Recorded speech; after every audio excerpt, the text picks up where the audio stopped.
야구야구 김영준입니다. 3월 27일 메이저리그 개막이 20일도 남지 않았습니다. 현재까지는 개막전 선발 등판이 확정된 투수는 2명인데요. 세인트루이스는 잭 플레어티, 클리브랜드는 쉐인 비버를 공식 발표했습니다. 그리고 공식 발표는 없었지만 특별한 일이 없는 한 등판이 사실상 확정적인 투수는 휴스턴 저스틴 벌랜더, 토론토 류현진, 애틀란타 마이크 소로카, 애리조나 매디슨 벙가너, 다저스 클레이튼 커쇼, 시애틀 마르코 곤잘레스, 마이애미 샌디 알칸타라, 뉴욕 매츠 제이콥 디그롬, 워싱턴 맥스 슈어저, 샌디에고 크리스 페덱, 필라델피아 에런 놀라, 디트로이트 매튜 보이드가 꼽히고 있습니다. 크리스 세일은 일단 토미존 수술을 피하는 걸로 진단이 나왔습니다만 개막전 류현진 선수와의 맞대결은 무산된 걸로 보입니다. MLB.com의 윌 리치 기자는 2월 5일, 그러니까 지금으로부터 한 달 전 기사에서 개막전 선발 투수들의 순위를 매겨봤는데요. 이런 현지 랭킹 기사들을 보실 때 신경 쓰셔야 될 부분은 이게 기자 개인의 의견이지 MLB.com의 공식 입장이 아니라는 겁니다. 윌 리치 기자는 게리코를 1위, 디그롬을 2위, 벌랜더를 3위, 슈어저를 4위, 플레어티를 5위로 선정했는데요. 표를 보면서 류현진 선수 이름이 어딨나 찾으셨을 텐데 13위에 올라가 있습니다. 30명의 1선발 투수 중에서 13위면 나쁘지 않다고 생각합니다. 하지만 아무리 한 달 전 기사라고 해도 오타니를 에인절스의 개막전 선발 투수로 적어놓은 걸 보면 그냥 재미로 보셔야 할 것 같습니다. 반면 지금 소개해드릴 2020 시즌 예상은 미국의 마이너리그 전문 격주간지 베이스볼 아메리카가 스텝 8명의 의견을 모아서 낸 BA의 공식 입장이라고 할 수 있는데요. 그렇다면 BA의 2020 시즌 예상을 살펴보겠습니다. 먼저 내셔널리그를 보면 지난해 지구 우승 팀들인 애틀란타, 세인트루이스, 다저스가 똑같이 지구 패권을 가져가는 걸로 나왔습니다. 그리고 중부 2위 시카고 컵스와 동부 2위 워싱턴이 와일드카드를 가져가는데요. 그러니까 와일드카드 한 장이 미러키에서 컵스로 바뀌고 포스트 시즌 나머지 4팀은 작년과 같은 것으로 예상이 됐습니다. 신시내티의 경우 마이크 무스타커스, 니콜라스 카스티아노스, 웨이드 마일리, 아키야마 쇼고를 영입하는데 1억 5천만 달러 이상을 썼기 때문에 현재 다크호스로 꼽히고 있지만 찻잔 속의 태풍이 될 걸로 예상됐습니다. 그렇다면 내셔널리그에서 리그 우승을 차지하고 월드시리즈에 올라갈 팀은 어디일까요?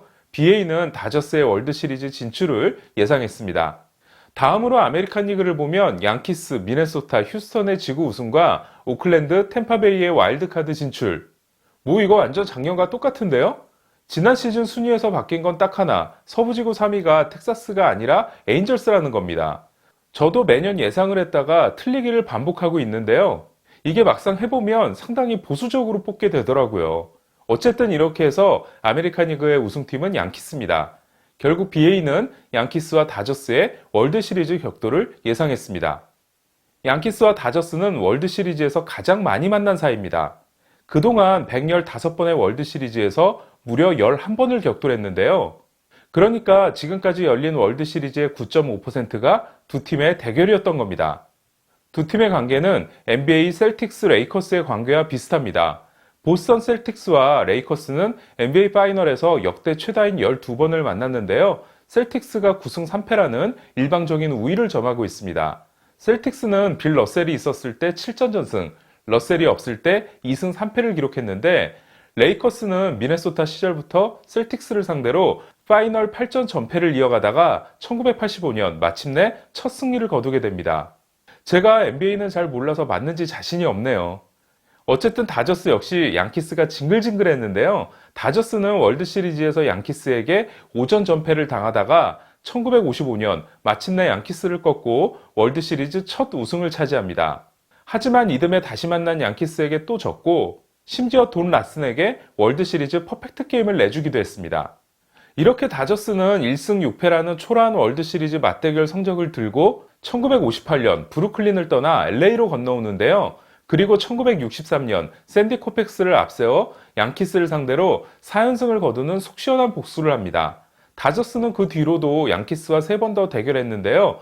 양키스의 레지 잭슨이 있었던 1977년과 1978년 월드시리즈는 모두 패했고 페르난도 발렌수엘라가 있었던 1981년 월드시리즈를 승리함으로써 LA 이전 후로는 2승 2패, 그러니까 도합 월드시리즈 상대 전적 3승 8패를 기록하고 있습니다. 그렇다면 BA는 월드시리즈 우승팀을 어떻게 예상하고 있을까요? 8명 중 7명이 다저스의 우승을 예상했습니다. 그리고 나머지 1명이 양키스를 지목했습니다. 8명 중 7명은 다저스와 양키스가 월드시리즈에서 격돌할 걸로 예상을 했는데요. 나머지 1명은 다저스와 휴스턴의 월드시리즈 리턴 매치를 예상했습니다. 그러니까 8명 모두 다저스의 월드시리즈 진출을 예상했고 그중 7명이 다저스의 우승을 선택한 겁니다. 제가 어떻게 생각하고 있을지도 궁금하실 텐데요. 저는 간을 좀 더 본 후에 공개하도록 하겠습니다. 마지막으로 BA가 예상한 개인상도 살펴보겠습니다. 먼저 MVP는 아메리칸 리그 1위가 마이크 트라웃, 2위가 프란시스코 린도어, 3위가 에런 저지인데요. 현재 저지는 갈비뼈 스트레스 골절로 일단 2주를 쉰다고 합니다. 양키스는 팩슨의 부상, 세베리노의 이탈에다 저지와 스탠튼이 정상적인 몸 상태를 보이지 못하고 있습니다. 반면 내셔널리그는 코디 벨린저가 아닌 무키 배츠가 1위를 했네요. 다저스에서 집안 싸움이 일어나면 아쿠냐가 이득을 볼 수도 있고 어쩌면 옐리치가 압도적인 개인 성적으로 가져가게 될지도 모르겠습니다. 싸이 영상은 아메리칸 리그 1위가 게리콜, 2위가 클레빈저, 3위가 벌랜더인데 클레빈저는 부상으로 2, 3주 정도를 늦게 시작할 것으로 예상이 되고 있습니다. 만약 이 소식에도 2위에 올린 거라면 클레빈저를 정말 높게 평가하는 거라고 할 수 있겠죠. 그리고 내셔널리그는 1위가 플레어티, 2위가 뷰러, 3위가 카스티오인데요. 디그론과 슈어저의 이름이 빠진 게 재밌죠? 저는 스프링캠프에서 보여주는 모습이 맞다면 컷쇼가 또 한 번 경쟁에 참여할 수 있지 않을까 싶습니다. 마지막으로 아메리칸 리그 신인왕은 메이저리그에서 한 경기도 뛰지 않은 상황에서 6년 5천만 달러 계약을 맺은, 그래서 출장 시간이 많이 보장될 걸로 보이는 시카고 화이트삭스 외야수 루이스 로버트가 1위, 시즌 중반에 데뷔할 걸로 보이는 에인절스 조 아델이 2위, 지난해 큰 기대를 받았지만 부상으로 많은 경기를 뛰지 못하면서 신인 자격이 유지된 오클랜드 자완 헤수스 루사르도가 3위입니다. 그리고 내셔널리그 1위는 개빈 럭스, 2위는 세인트루이스 외야수 딜란 카슨, 3위는 다저스 더스틴 메인데요. 세인트루이스의 외야가 약하기 때문에 카슨이 기회를 잡을 수 있을지도 모르는 반면 메인은 팀의 두터운 마운드를 이겨내야 하는 불리함이 있습니다. 여러분은 월드시리즈 우승팀, 그리고 각 리그의 MVP와 싸이 영상을 어떻게 예상하고 계시나요? 조만간 파격적인 야구의 예상으로 다시 찾아뵙겠습니다. 오늘은 여기까지입니다. 김영준의 야구야구